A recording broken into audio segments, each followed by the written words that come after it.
Hello everyone and welcome back to the channel. Today we'll be taking a look at the 6 great gods, starting by looking at the group overall and then moving on to some individual members. The 6 great gods were a group of players from Yggdrasil much like Nazarick, only they arrived 600 years before. Being the first known players to arrive in the New World, the world was very different when they arrived compared to now. The ruling force of the land were the true Dragon Lords who commanded wild magic, as no one had access to tiered magic at the time. It is also believed that it was the Platinum Dragon Lord's father, the Dragon Emperor, who is responsible for causing players to appear in the New World, and the reason he summoned them is out of greed for more power. During the rule of the Dragon Lords, humans were on the brink of extinction. This is because without the tiered magic and infrastructure they now have access to, they lack the ability to adequately defend themselves from monsters. Naturally, as the players themselves were originally human, they sought to help the humans of the New World. With the strength of the 6 great gods, over time the humans were able to repopulate and the 6 great gods built the slain theocracy as refuge. Unfortunately, 5 of the 6 great gods player characters were human, so they ended up dying out of old age, leaving only one member with an undead avatar alive to reign over and protect the humans. That said, he too is now deceased. The New Worlders also remained without tier magic until approximately 100 years after the appearance of the Great Gods, or 500 years before Ainz. It is also around this time that the 8 Greed Kings appeared and used a world item to change the magic systems of the world, which not only made tier magic the default magic type for all races, but also greatly weakened wild magic and the true Dragon Lord's power.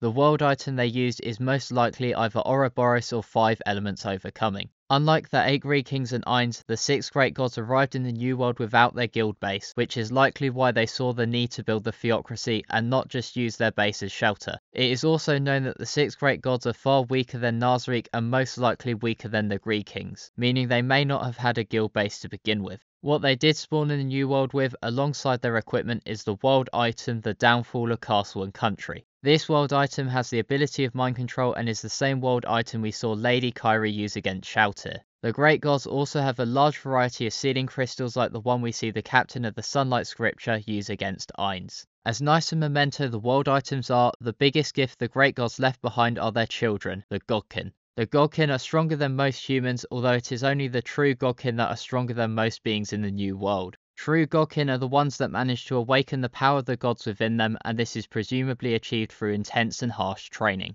We only know of 3 awakened Godkins, those being the first seat of the Black Scripture, Zeshi, and Zesh's mum, Vane. For comparison, the realm of heroes for normal humans is post level 30, while Zeshi sits at level 88. All of the equipment the players owned are now in possession of the slain theocracy, as it has been handed down through generations, usually falling into the hands of the true Godkin or Black Scripture. Some items are treated as national treasures and sacred artifacts, so there may be more equipment that we don't see used. As for the individual gods, we have the gods of fire, water, earth and wind who use the same types of magic as their name implies. They each have the associated colours of red, blue, green and brown respectively. As for the other 2, we have a god of life with a light elemental affinity and the god of death with an affinity of darkness. Their colour associations are white and black respectively. We don't know the name of the gods of fire, water and earth, but we do know that of the other 3. The one we know least about is Alaf, the god of life. All we know about him is he was weaker than the god of death, Surshana. And speaking of Surshana, let's take a look at him.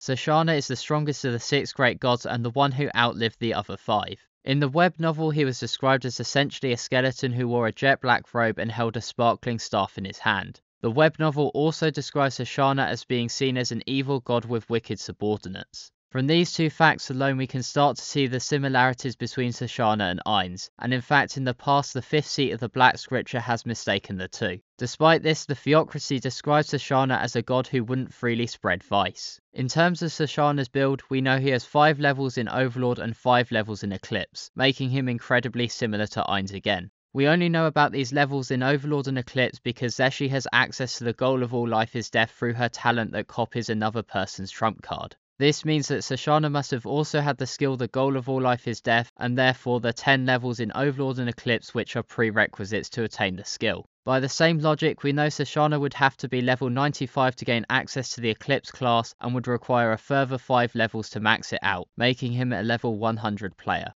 As for his equipment, he has the unnamed staff that we mentioned earlier and a war scythe called Charon's Guidance. Charon's guidance is the same weapon that was passed down to Zeshi and grants her access to the goal of all life is death by wielding it. But these are not the only things Charon guidance can do, so let's look at the weapon itself. The scythe allows the possessor to cast various spells. The overall cast limit for these spells are 5 every 4 hours, although some individual spells have their own cooldowns. The first is Undead Flame, which surrounds the target in mystical flames of negative energy, which then engulf the enemy when the flames make contact. Undead Avoidance protects the wielder from unintelligent undead, while disease causes illness. Sleep to the Undead triggers a chance to destroy an undead without turn resistance in a single hit, and Evileye lets the user select an ability from the different gaze effects. In a similar vein, Death Mask protects the caster from gaze attacks while strengthening the feat effect caused by the user. Additionally, the 3rd tier spell Create Undead allows the user to summon low-level undead. And finally, we have the 8th tier insta-death spell, Death. This one has a unique cooldown of 2 uses every 8 hours. Spells aside, the scythe can also summon up to 30 spear-wielding skeletons called Spartiate every 24 hours, with only 5 being allowed simultaneously.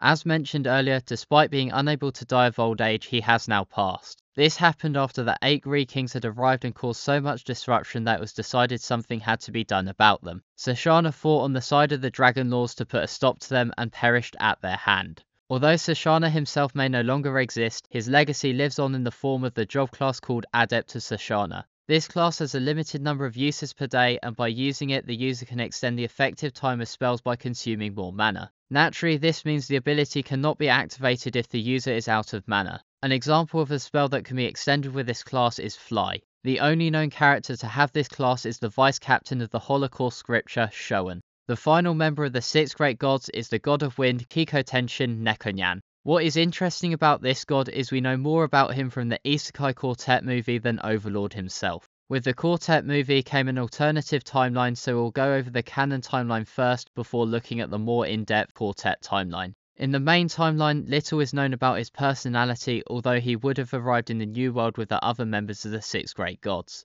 During Nekonyan's time in the New World, he amassed a large harem and had many children. Eventually, he passed away and his armor was passed down to Zeshi alongside Surshana's war scythe. On the cover for the 16th light novel, we see a character wearing the same armor as Nekonyan's, and he was originally meant to make an appearance in the Overlord movie, but he was cut. Nekonyan's symbol also fittingly resembles the silhouette of a cat's head. Now moving on to an alternative timeline where spoilers will be minimal and insignificant, but if you wish to avoid any at all, please feel free to skip ahead.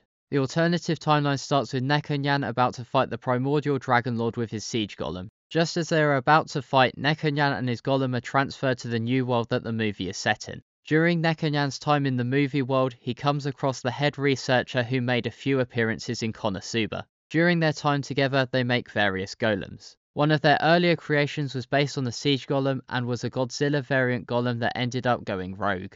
In order to stop this rogue golem, they ended up creating another golem called Pantagruel by combining various techniques from the worlds of Overlord and Konosuba.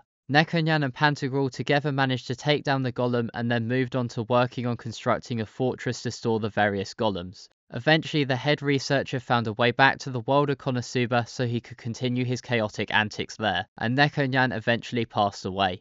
This left Pantagruel alone for the next 300 years, which is where I believe the movie's events begin. This means Nekonyan does not make an appearance in the movie, but his journal was kept by Pantagruel. Moving away from the timelines, we're going to look at Nekonyan's classes. All we know is that he has access to the Paladin class. We don't know much about his equipment either, just that he has his armor, a large sword, and a shield. And that wraps up pretty much everything. So let me know your thoughts down below. Let me know if you're a fan of Isekai Quartet and if you enjoyed the movie. If you enjoyed, a like and subscribe would be greatly appreciated as it really helps out the channel. Our Discord server is linked in the description down below, so please feel free to join that. And thank you very much to Q Mystic for another incredible thumbnail. Their channel will also be linked in the description. With all that said, thank you very much for watching and I hope you have an awesome day.